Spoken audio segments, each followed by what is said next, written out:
হিন্দুদের জন্য মন্দির আছে, তাদের গুরুকুল আছে, তারা শিক্ষা নেবে গুরুকুল থেকে এবং প্রার্থনা করবে মন্দিরে। এই ইসকন এই যে সংস্থাটা আছে এটা অলরেডি 10টা রাষ্ট্রে নিষিদ্ধ এবং বাংলাদেশেও তারা তাদের সন্ত্রাসী কার্যক্রম চালিয়ে যাচ্ছে এবং সেটা এখন অলরেডি আপনাদের সামনে প্রমাণিত।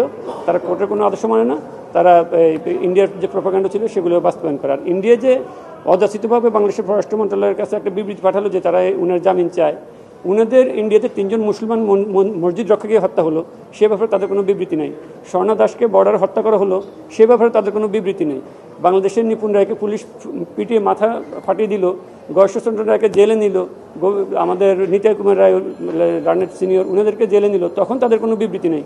কিন্তু ইসকনের ব্যাপারে উনাদের একমাত্র ইন্টারেস্ট হওয়ার কারণ হলো তারা তাদের প্রত্যেকটা প্রোপাগান্ডা ইসকনকে দিয়ে, অর্থায়ন দিয়ে, অস্ত্র দিয়ে, বুদ্ধি দিয়ে সহায়তা করে বাংলাদেশটাকে অস্থির করে যাচ্ছে।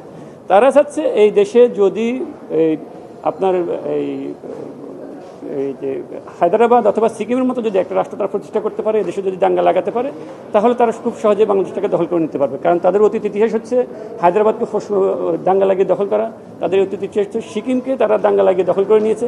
এখন তারা ইসকনের মাধ্যমে, সন্ত্রাসী কার্যক্রমের মাধ্যমে বাংলাদেশে যদি দাঙ্গা লাগাতে পারে, তাহলে তারা বাংলাদেশটাকে খুব সহজে দখল করে নিতে পারবে। আমরা যখন হিন্দু মুসলিম দাঙ্গা লিপ্ত হয়ে যাবে তখন তাদের দখল করে নেওয়াটা খুব সহজ হয়ে যাবে। 3টা মামলা হয়েছে, যে তারা বলছে যে সিসিটিভি ফুটেজ দেখে অলরেডি 3টা মামলা হয়েছে। একটা মামলা 30 জনকে গ্রেপ্তার করা হয়েছে, আরেকটা মামলা 6 জনকে গ্রেপ্তার করা হয়েছে এবং বাকিটা আন্ডার ইনভেস্টিগেশন আছে। দেখে সিসিটিভি ফুটেজ দেখে পর্যায়ক্রমে তারা তাদের কার্যক্রম চালিয়ে যাচ্ছে এবং মোট 30 জন আর 3 জন, টোটাল 33 জনকে গ্রেপ্তার করা হয়েছে। তো এই আদালত আজকে যে সমাধান দিল যে ইসকন নিষিদ্ধ ব্যাপারে যদি রাষ্ট্রযন্ত্র সর্বোচ্চ, কালকে আপনারা দেখছেন যে হাসনাত আবদুল্লাহ এবং সার্জিস আলম ওনারা দুজনে কিন্তু ইসকন নিষিদ্ধ ব্যাপারে চট্টগ্রামে কথা বলছে এবং তারা আসার ব্যাপারেও তাদের গাড়ি কিন্তু অ্যাক্সিডেন্ট করছে। অর্থাৎ একটা ঘটনার সাথে আরেকটা ঘটনা কিন্তু জড়িত এখন এখানে দেখা যাচ্ছে। অর্থাৎ ইসকনের মূল উদ্দেশ্য হচ্ছে আমাদের রাষ্ট্রটাকে অস্থির করে রাখা।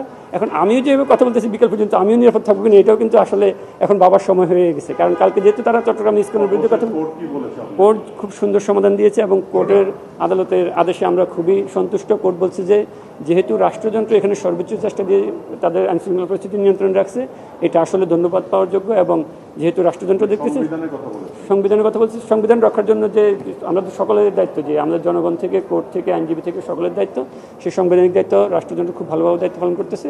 কোর্টের সাথে স্যাটিসফাইড। আমাদের ডেপুটি জেনারেল যিনারা আছেন ওনারাও আইনশৃঙ্খলা পরিস্থিতি নিয়ে স্যাটিসফাইড।